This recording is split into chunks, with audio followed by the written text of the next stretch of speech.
You'll have a chance to talk to Will and the rest of our speakers after our Q&A when we're finished up here. And Will mentioned disconnection. At the end of our Q&A, I'm going to read a couple letters from mothers whose children have been disconnected from them. That's one of the big control issues in Scientology. One of the ways they manage to keep you in is to threaten taking away all of your relationships with your loved ones, your parents, your children.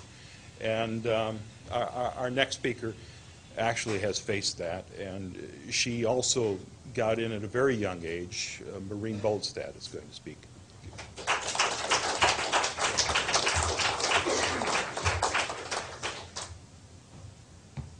Well, I've done a lot of interviews already in front of cameras. This is the first time I've been in front of so many of them at the same time. I'd like to first say that I currently have a situation where I've been disconnected from my own twin sister, and it's a very heart-wrenching and hurtful thing to me, and the whole reason why she's not allowed to talk to me or believes that she can't talk to me is because I left the Sea organization, and that's one of the things that keeps people in once they join, is if they have friends or family that are in, and their threat is always there that you're not going to be able to talk to your family or your friends anymore if you just walk out. And there's another option of where if you decide to leave, you can properly route out, which is where you do a series of steps that gives you the authorization to leave. But then you'll have this debt, which is called a freeloader bill. You'll owe for all the services you got while you were a staff member, and you won't be allowed to talk to anybody until you pay that. But also, you know, routing out it isn't always easy for everyone because, well, in my case, and I'm pretty sure this is why I was like saved for last. I asked to route out from this organization in February of 1997, or yeah, 1997, and I was not allowed to. I basically was on the rehabilitation project force, and I was told that I was not allowed to route out, and I was not allowed to leave. I was stuck there, and I had somebody watching me always, 24 hours a day. I had to have a buddy with me. I had someone shining a flashlight in my face at night while I was sleeping every 2 hours to make sure I was still in bed.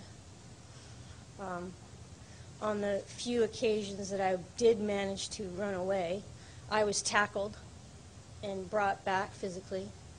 I mean, one of the men that tackled me was a guy named Chris Geider, who was an ex-professional Australian football player. He was big, and I couldn't go up against that.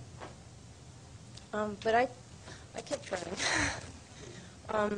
One of the last times on the RPF, at the end of 1997, I got into a fight with one of the other RPFers, and he broke my hand on a table and smashed me into some bookshelves, and I was pretty bruised up. And I basically said, hey, I'm fed up with this. If you guys don't let me out of here, I'm just going to stop eating and sleeping, and I'm just going to die.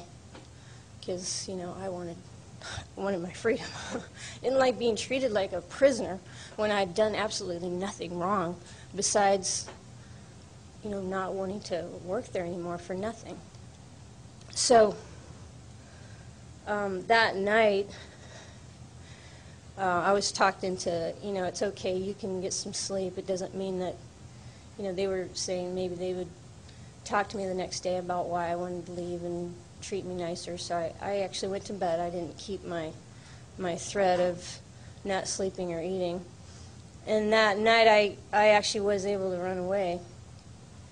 I heard the two people outside my door guarding it walk away from it, and I'd gone to bed dressed. And this is out in Hemet at the place that they called the Ranch or Happy Valley, which is they don't own it anymore, but they used to own it near the Saboba Indian Reservation. And I ran behind the Indians' houses so the security guards couldn't get me. But there was like a search party that went out for me. They even had a dog. They had a couple of trucks, a bunch of people just out it was like 4 or 5 in the morning trying to find me. And I made it all the way to my aunt's house. I hitched rides. I took the bus. And when I got to my aunt's house, an official from the Church of Scientology showed up at her house, and they brought my sister. And they said, if you come back, sorry.